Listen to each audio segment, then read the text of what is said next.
नमस्कार, स्वागत छ कार्यक्रम खोज खबरमा। म पुष्कर खतिवडा। समाजमा भएका हरेक घटनामा हाम्रो नजर। जनताको सूचना पाउने अधिकारको सम्मान हाम्रो अभियान। त्यसैले समुन्नत र समृद्धशाली समाजको यात्रा खोज खबरको अन्तिम अभिष्ट अनि गन्तव्य हो। के तपाईलाई थाहा छ, प्रधानमन्त्री पुष्पकमल दाहाल, उप प्रधानमन्त्री द्वय नारायण काजी श्रेष्ठ र पूर्णबहादुर खड्का लगायत सरकारका 25 जना मन्त्रीको सम्पत्ति विवरण अझैसम्म सार्वजनिक हुन सकेको छैन। सरकार बनेको 1 वर्ष पुग्दा समेत उनीहरूको सम्पत्ति विवरण अझै गोप्य राखिएको छ, जबकि आर्थिक वर्ष सकिएको 60 दिनभित्र नयाँ सम्पत्ति विवरण बुझाउनु पर्ने प्रावधान छ। तथापि प्रधानमन्त्रीदेखि उप प्रधानमन्त्री, मन्त्री र राज्य मन्त्रीहरू समेत यसको उल्लङ्घन गरेका छन्। यदि कानुन मानेको भए असोज मसान्तसम्म सबैले आफ्नो नयाँ सम्पत्ति विवरण बुझाइसक्नु पर्ने थियो, तर अहिलेसम्म पनि उनीहरू मध्ये कसैले पनि नयाँ सम्पत्ति विवरण बुझाएका छैनन्। आखिर किन आफ्नो सम्पत्ति गोप्य राख्दैछन् त प्रधानमन्त्रीदेखि मन्त्रीहरू? के छ त यसको वास्तविकता? हेरौँ यो रिपोर्ट।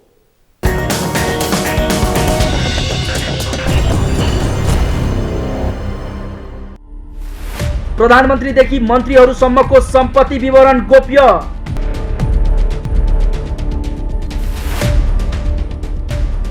सरकार बनेको 1 वर्षमा समेत हुन सकेन सार्वजनिक। प्रचलित कानुनको ठाडो उल्लङ्घन हुँदा सरकार मौन।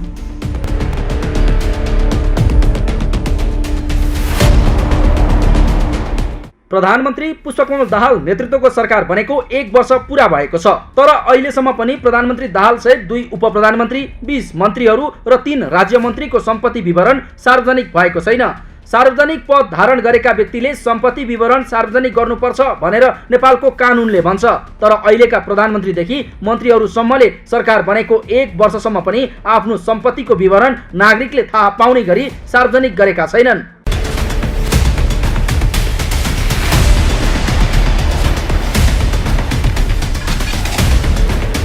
सरकारको वेबसाइटमा समेत प्रधानमन्त्री तथा मन्त्रीहरूको नयाँ सम्पत्ति विवरण राखिएको छैन। कार्यालयको वेबसाइटमा पुरानै सम्पत्ति विवरण पनि प्राप्त भएको मात्रै भनिएको छ, तर सार्वजनिक गरिएको छैन। जबकि यसअघि प्रधानमन्त्री कार्यालयको वेबसाइटमा नै सरकारका प्रधानमन्त्री तथा मन्त्रीहरूको सम्पत्ति विवरण सार्वजनिक हुने गरेको थियो। प्रधानमन्त्री तथा मन्त्री परिषद कार्यालयका अनुसार सम्पत्ति विवरण गोप्य राख्नेहरूमा कृषि तथा पशुपक्षी मन्त्री बेदुराम भुसाल, कानुन न्याय तथा संसदीय मामिला मन्त्री धनराज गुरुङ, शिक्षा विज्ञान तथा प्रविधि मन्त्री अशोक कुमार राई, श्रम रोजगार तथा सामाजिक सुरक्षा मन्त्री शरद सिंह भण्डारी, अर्थ मन्त्री प्रकाश शरण महत, खानेपानी मन्त्री महेन्द्र राय यादव रहेका छन्। यसै गरी ऊर्जा जलस्रोत तथा सिंचाई मन्त्री शक्ति बहादुर बस्नेत, परराष्ट्र मन्त्री नारायण प्रसाद साउद, सञ्चार तथा सूचना प्रविधि मन्त्री रेखा शर्मा, स्वास्थ्य तथा जनसङ्ख्या मन्त्री मोहन बहादुर बस्नेत, संस्कृति पर्यटन तथा नागरिक उड्डयन मन्त्री सुदन किराती लगायतले पनि सम्पत्ति विवरण गोप्य राखेका छन्। यस्तै सम्पत्ति विवरण गोप्य राख्नेमा भौतिक पूर्वाधार तथा यातायात मन्त्री प्रकाश ज्वाला, भूमि व्यवस्था सहकारी तथा गरिबी निवारण मन्त्री रञ्जिता श्रेष्ठ, उद्योग वाणिज्य तथा आपूर्ति मन्त्री रमेश रिजाल, शहरी विकास मन्त्री सीता गुरुङ, युवा तथा खेलकुद मन्त्री डिगबहादुर लिम्बू, महिला बालबालिका तथा ज्येष्ठ नागरिक मन्त्री सुरेन्द्र राज आचार्य, वन तथा वातावरण मन्त्री वीरेन्द्र प्रसाद महतो र संघीय मामिला तथा सामान्य प्रशासन मन्त्री अनिता देवी रहेका छन्। यसै गरी राज्य मन्त्रीहरू सुनिता देवी श्रीपाली, नन्दा चपाई र प्रमिला कुमारीको पनि सम्पत्ति विवरण गोप्य नै राखिएको छ। जबकि भ्रष्टाचार निवारण ऐन 2059 को दफा 50 मा सार्वजनिक पद धारण गरेका व्यक्तिले त्यस्तो पदमा बसेको 60 दिनभित्र र त्यसपछि हरेक आर्थिक वर्ष समाप्त भएको मितिले 60 दिनभित्र आफ्नो वा परिवारको नाममा रहेको सम्पत्तिको स्रोत वा निस्सा सहितको अद्यावधिक विवरण सरकारलाई बुझाउनु पर्ने उल्लेख छ। तोकिएको समयमा सम्पत्ति विवरण नबुझाए त्यस्ता व्यक्तिले 5000 सम्म जरिवाना तिर्नुपर्ने कानुनी व्यवस्था छ। तथापि प्रधानमन्त्रीदेखि मन्त्रीहरूसम्मले आफ्नो सम्पत्तिको विवरण सार्वजनिक गरेका छैनन्। सतर्कता केन्द्रले सम्पत्ति विवरण बुझाउन सूचना पठाए पनि अहिलेसम्म प्रधानमन्त्री तथा मन्त्रीले आफ्नो सम्पत्ति सार्वजनिक नगरेको केन्द्रले बताएको छ। भ्रष्टाचार निवारण ऐनले सार्वजनिक पद धारण गरेको 60 दिनभित्र बुझाउनुपर्छ, तोकिएको निकाय बुझाउनुपर्छ भन्ने व्यवस्था गरेको छ। सार्वजनिक गर्नुपर्छ भन्ने अनिवार्य व्यवस्था चाहिँ गरे होइन। त्यो चाहिँ व्यक्तिको अथवा पदाधिकारीको इच्छामा निर्भर रहने कुरा हो। कतिपय मन्त्रीजीहरूले सार्वजनिक गर्नु पनि भएको छ। त्यसलाई चाहिँ स्वैच्छिक विषयको रूपमा लिनुपर्छ र सतर्कता केन्द्रले सम्बन्धित बुझाए नबुझाएको विषयमा अनुगमन गर्छ। नबुझाएको पाइएमा चाहिँ अख्तियार दुरुपयोग अनुसन्धान आयोगमा प्रचलित कानुन बमोजिम कारबाहीको लागि सिफारिस गर्छ। सम्पत्ति विवरण बुझाउनु पर्ने दायित्व 60 दिनभित्र हो। त्यो 60 दिन पछिको 2 महिनाभित्रमा सतर्कता केन्द्रलाई जानकारी दिने हो। त्यसो गर्दा जम्मा 4 महिनाभित्रमा सतर्कता केन्द्रमा जानकारी आउनुपर्ने हो। लगभग 4 महिना सकिएको अवस्था छ र 2079-80 को सम्पत्ति विवरण बुझाए नबुझाएको सम्बन्धमा हालसम्म मन्त्रीजीहरूको विवरण सम्बन्धमा यो तथ्याङ्क प्राप्त भइसकेको छैन। प्रधानमन्त्री पुष्पकमल दाहाल पटक पटक सुशासन नैतिकता बारेमा बोल्दै आएका छन्, तर उनकै सम्पत्ति कति छ भन्ने बारे आम नागरिकले थाहा पाउन सकेका छैनन्। सम्पत्ति विवरण सार्वजनिक हुँदा उनीहरूले सार्वजनिक पद धारण गर्दै गर्दा भएको सम्पत्ति र अहिलेको सम्पत्ति कति बढ्यो वा कति घट्यो भन्ने आम नागरिकले परीक्षण गर्न पाउँथे। तर 3 पटक प्रधानमन्त्री भइसकेका पुष्पकमल दाहालदेखि मन्त्रीहरूसम्मले सम्पत्ति विवरण गोप्य राख्दा यसले आम नागरिकमा आशंका बढाएको छ। विज्ञहरू समेत सार्वजनिक निकायका पदाधिकारीहरूले नैतिकता र पारदर्शिताका लागि सम्पत्ति विवरण सार्वजनिक गर्नुपर्ने भए तापनि अहिलेका प्रधानमन्त्री मन्त्रीहरूले त्यसलाई व्यवस्था गरेको आरोप लगाउँछन्। समातिन्छु कि भन्ने पिरो होइन, अरू के होला र? मलाई म समातिन्छु कि भन्ने पिरो होला। अब आफ्नो हैसियतभन्दा बढ्ता सम्पत्ति रहेछ भनेदेखि त समातिन्छ नि त, अख्तियारले काम गर्न सक्छ। कुनै मन्त्रीले भन्नुहोस् न, अब धेरै सम्पत्ति उसको देखियो होइन त, बार बार मन्त्री भइरहेछ होइन, उसको चाहिँ त्यो सम्पत्ति कताबाट आयो भन्ने हिसाबको खोज तलास हुन्छ। उसको पैतृक सम्पत्ति हो कि पछि कमाएको हो? अब पछि कमाएको भने कसरी आयो होइन, कसरी कमायो, त्यो सबै कुरा छानबिन गर्न सकिन्छ। त्यसो भए हुनाले दिएनन्। अब प्रधानमन्त्रीले नै दिएको छैन, अरूको त कुरै छोडिदिनुहोस्। अब यसबाट के देखिन्छ भने प्रधानमन्त्रीले नै पहिले के गर्नुपर्ने थियो भनेदेखि कुनै पनि व्यक्तिले शपथ लिनुभन्दा पहिले होइन, मन्त्री पदको शपथ लिनुभन्दा पहिले सम्पत्ति चाहिँ आफ्नो विवरण दिनु पर्थ्यो र यो काम प्रधानमन्त्रीबाट सुरु हुनु पर्थ्यो होइन। प्रधानमन्त्रीले नै गरेका छैन। किन? जस्तै त्यो चाहिने तपाईँको चाहिने उनीहरूको पैसा चाहिने त्यो जुन लडाकुहरू छ, व्यवस्थापनमा जुन पैसा खर्च गरेका छ, अब दिया छ पैसा जुन उनको पार्टीलाई, त्यो पैसा खै हिसाब खै अहिलेसम्म बुझाएको छैन होइन त प्रधानमन्त्रीलाई नै कारबाही गर्न सकिन्छ नि। प्रधानमन्त्री दाहाल दोस्रो पटक आफू प्रधानमन्त्री हुँदा 2073 भदौ 5 मा आफ्नो सम्पत्ति विवरण सार्वजनिक गरेका थिए। त्यति बेला दाहालले जम्मा 3 तोला सुन र 1 कट्ठा जमिन मात्र रहेको सम्पत्ति विवरण सार्वजनिक गरेका थिए। दाहाल अहिले तेस्रो पटक प्रधानमन्त्री बनेका छन्। यसरी निर्वाचनपछि सरकार गठन भएको 1 वर्ष पुग्दा पनि प्रधानमन्त्री दाहाल, उप प्रधानमन्त्री तथा मन्त्रीहरूले सम्पत्ति विवरण खुलाउन नसक्दा उनीहरूमाथि आम नागरिकले आशंका गरेका छन्। पहिलाका केही मन्त्रीहरूले 24 घण्टा नभइकन आफ्नो सम्पत्ति विवरण सबै छोडेर सार्वजनिक यातायातबाट घर गएका उदाहरणहरू छन् र तत्कालीन प्रधानमन्त्री कृष्णप्रसाद भट्टराईले सुराइले ट्याङ्का बोकेर गएको उदाहरणहरू छन्। तर वर्तमानमा हेर्दाखेरि यो झुन्ड जुन खालको झुन्ड छ, यो झुन्डको टाउको नै विकृत छ। त्यस कारणले गर्दाखेरि त्यसका अन्य सदस्यहरूले त्यो किसिमका कुराहरू राख्दैनन् र यदि राखियो भने अन्तर्राष्ट्रिय अदालतमा उभिनु पर्ला, भिएनामा उभिनु पर्ला भन्ने किसिमको कष्ट छ। त्यो कारणले गर्दाखेरि यो झुन्डले ती कुराहरू गर्दैन। यो ब्रह्मलुट गरिरहेको छ, ब्रह्मलुट गरिरहन्छ र गरिरहन हामी जनताहरूले दिइरहने परिस्थिति बनिरहेको छ। मन्त्रीहरूले चाहिँ त्यही हो, भ्रष्टाचार गरेर कमाएको सम्पत्ति हुन्छ, त्यही कारणले अहिले जनताहरूलाई देखाउँदैन। अब जनताहरूले ठगेर कमाएको हुन्छ, त्यही कारणले देखाउँदैन। अब सम्पत्ति कहाँबाट आयो भनेर देखाउन चाहनुहुन्न कि लुकी छिपिकेर भ्रष्टाचार गरेको सम्पत्ति बाहिर देखाउन चाहँदैनन् नि होइन। हरेक आफ्ना नाता गोता, ससुराली, भान्जा भान्जी, श्रीमती अथवा अझै नजिकको मित्र त्यसमा राख्ने गरेको छ। त्यस कारण यसलाई के गर्नुपर्छ भने यसलाई नेपाल सरकारले एउटा उच्च स्तरीय छानबिन, एकदम स्पेसल हाइकोर्ट अथोरिटी सहितको अधिकार सम्पन्न त्यो आयोग लिएर लिने र त्यति गरेर मात्र हुँदैन, कार्यान्वयन गर्ने पक्षको सवाललाई के कडाइभन्दा कडाइ लिनुपर्छ। आजीवन उसको कति पुस्तासम्मको लागि यदि भेटियो र प्रमाणित भयो भने कति पुस्तासम्म उसको पुस्तालाई कुनै पनि राज्यबाट पाउने सेवा सुविधामा उसले नपाउने गरी निर्णय गर्नुपर्छ।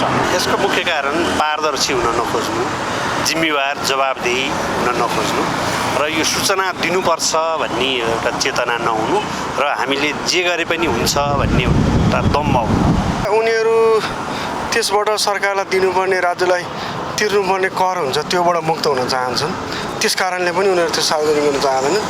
दोस्रो, सार्वजनिक गर्दाखेरि उनीहरू विभिन्न निकायको निगरानीमा पर्न सक्छन्, जसको कारणले उनीहरूलाई त्यसलाई सार्वजनिक नगरिकन चाहिँ आफ्नो प्रपर्टी, आफ्नो ब्याङ्क ब्यालेन्स सम्पूर्ण कुरा चाहिँ उनीहरू लुकाएर राख्न चाहन्छ र त्यो चाहिँ उनीहरूको आफ्नो आफन्त, नातागोता, भाइ भतिजा, छोरा छोरी, श्रीमती, भान्जा भान्जी यी सबैको नामहरूमा स्वदेशमा विदेशमा कहाँ हुन्छ त्यसलाई लुकाएरै राख्न चाहन्छन्, जुन कुरा चाहिँ उनीहरू विभिन्न माध्यमबाट त्यसलाई लिगलाइज गर्नका लागि प्रयत्नहरू गर्छन्। त्यस कारणले देशका उच्च पदस्थ राजनीतिक मान्छे हुन सक्छन्, कर्मचारी हुन सक्छन्, व्यापारी हुन सक्छन्, जोसुकै मान्छेहरूले त्यसलाई लुकाएर राख्नुको रिजन भनेको चाहिँ त्यसबाट राज्यमा पर्न सक्ने आफू जुन अवस्थामा आउन सकिन्छ त्यो कुराबाट बच्नका लागि त्यो गर्छ। सम्पत्ति विवरण सार्वजनिक नभएको विषयमा प्रधानमन्त्री तथा मन्त्री परिषदको कार्यालयले भने मन्त्रीहरूको सम्पत्ति विवरण प्राप्त भए पनि मन्त्री परिषदबाट निर्णय नभएकाले सार्वजनिक हुन नसकेको बताएको छ। यसरी सार्वजनिक पद धारण गरेका व्यक्तिहरूले नि आफूले कमाएको सम्पत्तिको विवरण सर्वसाधारणले थाहा पाउने गरी सार्वजनिक कानुनी व्यवस्थाको उल्लङ्घन गरेका छन्। खोज खबरका लागि क्यामेरामा लिम्बहादुर खत्रीका साथमा यशोदा भण्डारीको रिपोर्ट।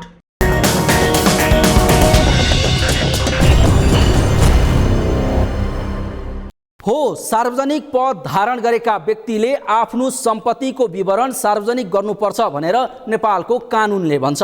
तर अहिलेका प्रधानमन्त्रीदेखि मन्त्रीहरूसम्मले सरकार बनेको 1 वर्षसम्म पनि आफ्नो सम्पत्तिको विवरण आम नागरिकले थाहा पाउने गरी सार्वजनिक गरेका छैनन्। भ्रष्टाचार निवारण ऐन 2059 अनुसार सार्वजनिक पद धारण गरेका व्यक्तिले त्यस्तो पदमा बसेको 60 दिनभित्र आफ्नो सम्पत्तिको स्रोत खुलाउनु पर्ने भनिएको छ। तर अहिलेका प्रधानमन्त्रीदेखि मन्त्रीसम्मले आफूले कमाएको चल अचल सम्पत्तिको विवरण सार्वजनिक नगर्दा आम सर्वसाधारणले भने नेतृत्वप्रति प्रश्न उठाउने मौका पाएका छन्।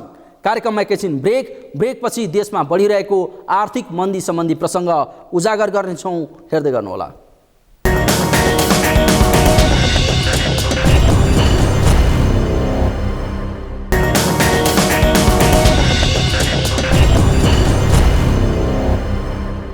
ब्रेकपछि स्वागत छ। कार्यक्रम हो खोज खबर। केही महिना यता तपाईँ हामीले जताततै निकै सुनेको शब्द हो आर्थिक मन्दी। धेरैले आर्थिक मन्दीको असर देशमा परेको छ र यसले व्यापार व्यवसायदेखि सर्वसाधारणको क्रय शक्तिमा पनि असर पारिरहेको छ भन्न थालेका छन्। हुन पनि आर्थिक मन्दीको असरले अहिले बजार सुनसान छ। आम्दानी घटेर खर्च बढ्न थालेपछि मानिसको क्रय शक्ति पनि स्वाभाविक रूपले घटेको छ। 1-2 दशकको अन्तरालमा कहिलेकाहीँ आर्थिक मन्दी र त्यसका असरहरू देखिने गर्दछ। तर अहिले पनि देश नै आर्थिक मन्दीको असरले थला परेको छ। मानिसहरूको आर्थिक गतिविधि ठप्प सरह बनेको छ, जसको प्रत्यक्ष मार व्यापारीहरूदेखि सर्वसाधारणसम्मले खेपिरहेका छन्। के छ त यसको वास्तविकता, हेरौँ यो रिपोर्ट।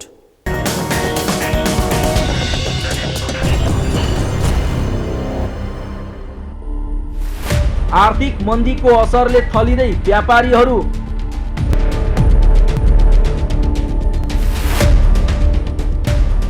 उपभोक्ताको क्रय शक्ति दिनानुदिन घट्दो। निर्यात भन्दा आयात बढ्दा थपियो तनाव।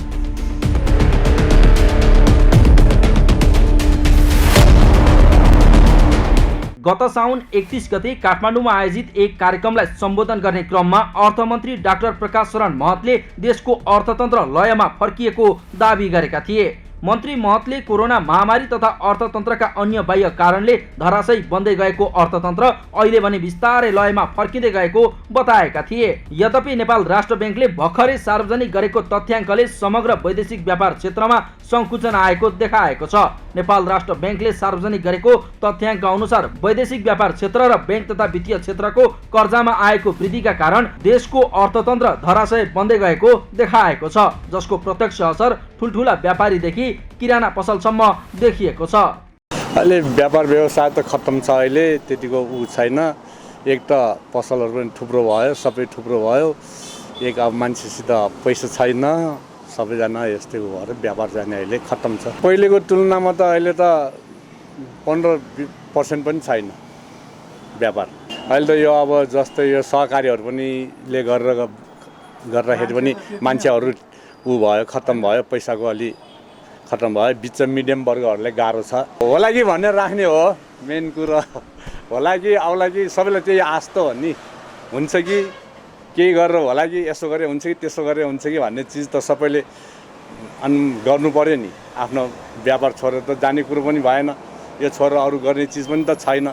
फेरि यहाँ कुनै व्यवस्थित त छैन केही चिज, यसलाई छोडेर अर्को गरौँ यसको सर अल्टरनेट अरू छ भन्ने केही छैन यहाँ। अहिले खालि हामीले जे गरेको छ त्यसलाई नै निरन्तर दिनु पर्यो, अरू गर्ने कुनै छैन।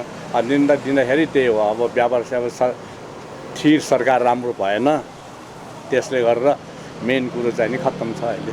रेमिटेन्स आगमनमा वृद्धि, विदेशी विनिमय संस्कृति शोधान्तरमा सुधार, कर्जा प्रभाव बढेको भए तापनि वैदेशिक व्यापार क्षेत्र घट्नु चिन्ताको विषय भएको अर्थविदहरू बताउँछन्। कुल वस्तुको निर्यात 2.3%ले कमी आई 40 अर्ब 86 करोड रुपैयाँमा आइपुगेको छ भने कुल वस्तु आयातमा 1.7%ले वृद्धि भई 407 अर्ब 76 करोड पुगेको छ। निर्यात घट्नाले देशको अर्थतन्त्रलाई थप चुनौतीले घेरेको र आयातमा पनि कच्चा पदार्थ तथा मेसिनरी सामानहरू भित्रिनुभन्दा लत्ता कपडा, विद्युतीय उपकरण लगायतका तयारी सामग्रीहरूको आयात बढेको छ, जसले देशको अर्थतन्त्रमा ठूलो सङ्कट देखा पर्ने सङ्केत देखाएको अर्थविदहरू बताउँछन्। व्यवसाय त चल्न सकेका छैन, उद्योगहरू पनि चल्न सकेका छैन, मान्छेले कतिपयले भएको जागिर पनि गुमाएका अवस्था छन्।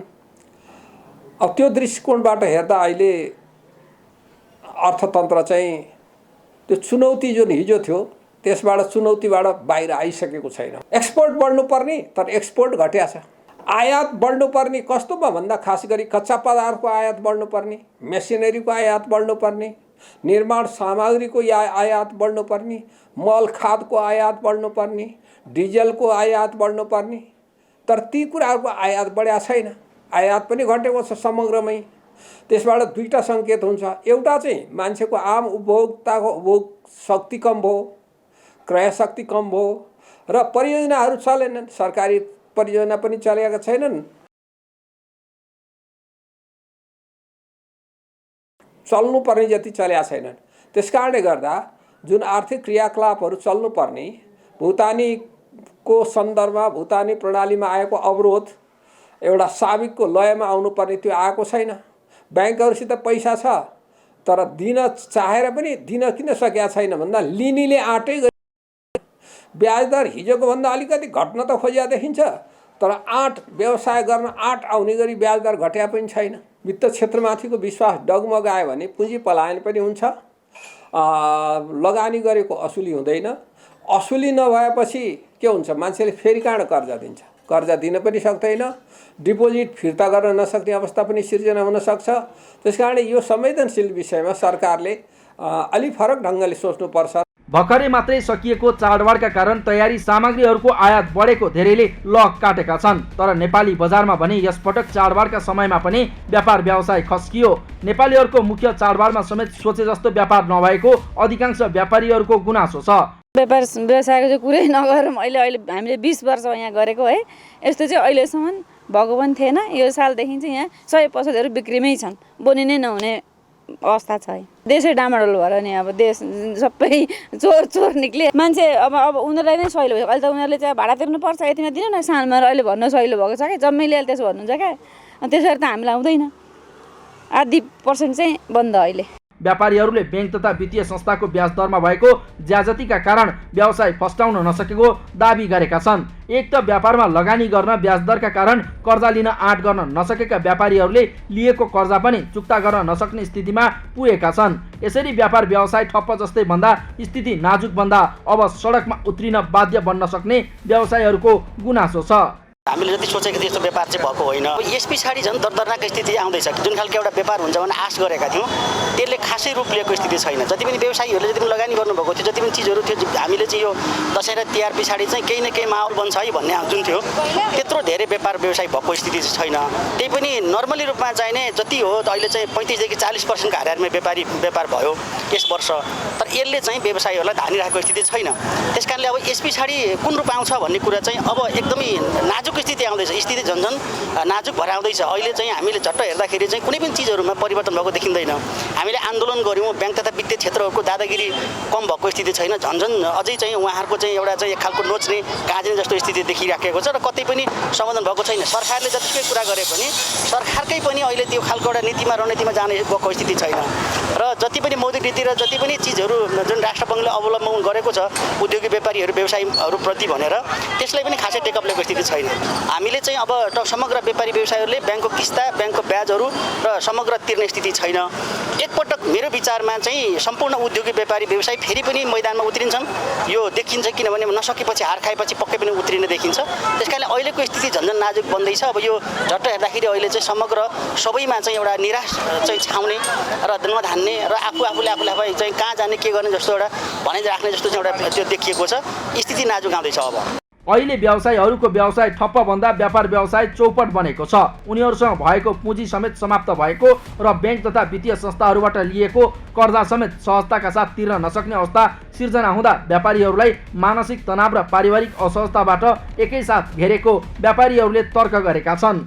व्यापार व्यवसाय त अब अहिले त्यस्तो छैन होइन, सामान्य खासै त्यस्तो केही छैन, धेरै फरक छ होइन। यस्तो चाहिँ कहिले पनि भएको थिएन, देखेको थिएन यस्तो चाहिँ अवस्था पहिलाको हेरिकन। अहिले चाहिँ त्यस्तो छैन, केही व्यापारै छैन, बोनी नगएर मान्छे यहाँ सबै पसलहरू रुवावासी भएर बस्नुपर्ने अवस्था छ क्या। व्यवसायमा डुबेका व्यापारीले यस अघि पनि थुप्रै नकारात्मक कदमहरू चालेका प्रशस्त उदाहरणहरू छन्। तसर्थ यस्तो संवेदना जोडिएको विषयमा सरकारले गम्भीर भई ब्याङ्क तथा वित्तीय संस्थाको कर्जा नीति र भुक्तानी व्यवसाय मैत्री बनाई त्यसलाई तत्काल कार्यान्वयन गर्न आवश्यक देखिन्छ। यसतर्फ सरकारको तत्काल चासो जान आवश्यक छ। खोज खबरका लागि क्यामेरामा सुनिल कोलीका साथमा यमुना सापकोटाको रिपोर्ट।